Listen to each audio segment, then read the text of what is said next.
Un des avantages les plus répandus du minimalisme, c'est que ce mode de vie te permet de réduire tes achats au quotidien. Qu'il s'agisse de vêtements, d'accessoires, de nourriture et j'en passe, beaucoup de gens se mettent au minimalisme car ils veulent remédier à leur surconsommation. Avant d'avoir ce mode de vie, j'étais moi-même une personne qui consommait énormément. Mais en développant un bon lien d'intentionnalité avec mes objets, j'ai appris à réduire mes achats et à consommer moins mais mieux. Parmi les choses que je n'achète plus, il y en a certaines que j'aimerais te partager aujourd'hui. Donc c'est parti pour 8 choses que je n'achète plus depuis que je suis minimaliste.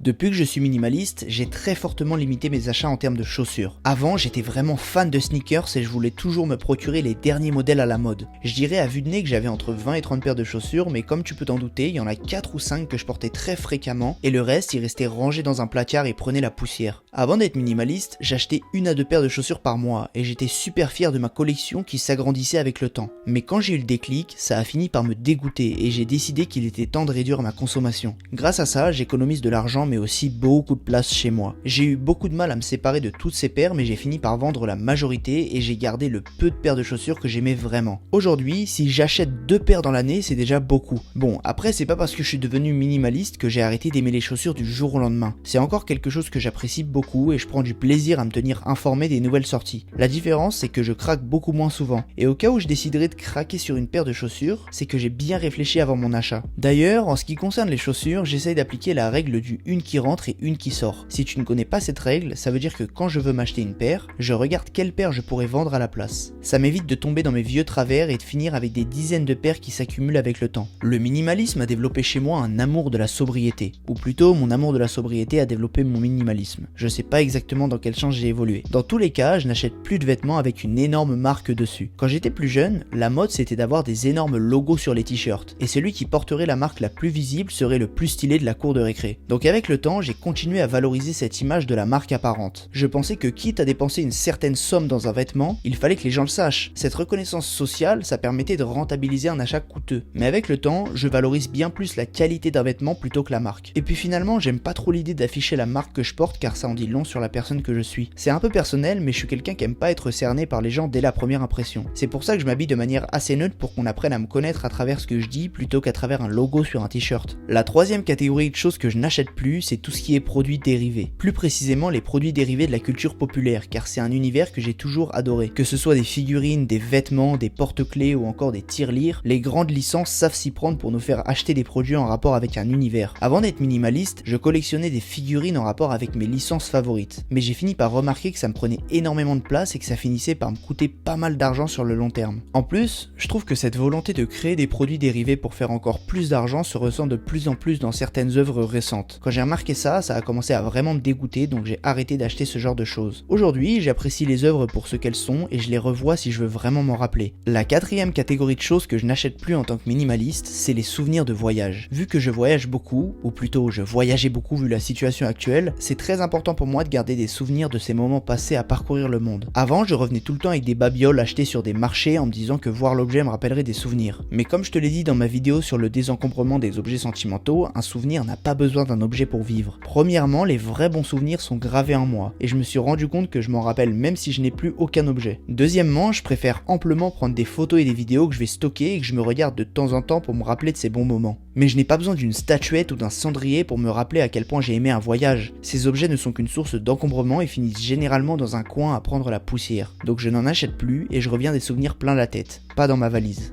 Comme beaucoup de minimalistes, j'ai arrêté d'acheter des vêtements juste parce qu'ils sont à la mode. Mon déclic sur ce point a été un principe qu'on retrouve dans plusieurs philosophies à travers l'histoire et principalement dans le bouddhisme. Ce principe, c'est l'impermanence. L'idée, c'est que toute chose dans ce monde est impermanente. Rien n'a vocation à durer éternellement et tout est voué à changer. Accepter l'impermanence de la vie, c'est se détacher d'une cause de souffrance en réduisant son désir de certaines choses. La notion d'impermanence te fait comprendre qu'il est inutile de prendre quelque chose pour acquis car rien n'est inscrit dans le marbre. J'ai appliqué ce principe à énormément d'aspects de ma vie, mais pour revenir à la mode après cette petite parenthèse philosophique, il s'agit exactement de la même chose. Tu l'auras remarqué, la mode est cyclique. Beaucoup de choses tendances il y a 50 ans reviennent à la mode et certaines choses modernes reviendront sûrement à la mode plus tard. Sauf la tectonique, j'espère. Enfin bref. Partant de là, je pense que toujours chercher à acheter les derniers vêtements à la mode est une source d'insatisfaction permanente, donc de souffrance. D'un point de vue plus pragmatique, c'est aussi un vrai gouffre financier car tu dépenses de l'argent à chaque saison pour renouveler ta garde-robe. Je préfère opter pour une majorité de vêtements intemporels qui ne risquent pas de se démoder. Comme ça, j'ai une base solide de choses à mettre toute l'année.